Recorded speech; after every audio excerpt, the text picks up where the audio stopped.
হয়ে গেল, ছুটতে লাগলো। সবার আগে আগে ভাগতে আরম্ভ করে দিয়েছে। হালিমার আগে আগে যারা চলে যাচ্ছে বাড়ি, তারা সবাই জিজ্ঞাসা করলো, কি ব্যাপার ও হালিমা, তুমি কি পথের মধ্যে এই গাধাটা পরিবর্তন করেছো নাকি? তোমার তো গাধা আগে আগে চলতে পারতো না, তোমার তো গাধা জীর্ণ ছিল, দুর্বল ছিল, কমজোরি ছিল, কেমন করে আমাদের আগে আগে তুমি চললে বলো? নিশ্চয়ই তুমি গাধা পরিবর্তন করেছো।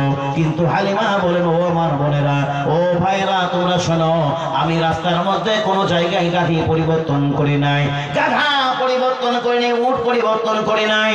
এই উটটা সেই উট আল্লাহ রাব্বুল আলামিন এই বাচ্চাটিকে যখন আমার কোলে তুলে দিয়েছে, এই বাচ্চাটি যেমন উটের পিঠে চাপানো, গাধির পিঠে চাপানো, সঙ্গে সঙ্গে তরু তাজাই পরিণত হয়ে গেছে। না জানি এই সন্তানটা সর্বসাধারণ সন্তানের মতো নয়, আল্লাহ রাব্বুল আলামিনকে আলাদা করে প্রেরণ করেছে। এটা সাধারণ সন্তানের মতো নয়।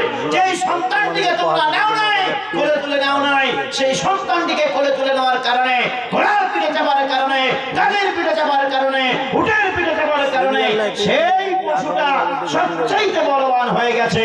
শুধু তাই নয়, সমস্ত ধাত্রীর আগে, সমস্ত মহিলার আগে হযরতে হালিমা রাদিয়াল্লাহু তাআলা তিনি তানার ঘরে, তিনার গৃহে সবার আগে তিনি প্রবেশ করেছেন। জোরে সরে বলুন সুবহানাল্লাহ। সবার আগে প্রবেশ করেছেন। সবার আগে যখন প্রবেশ করা হয়ে গেল, হালিমা বলেন, আমি শুধুমাত্র ঘরে প্রবেশ করেছি।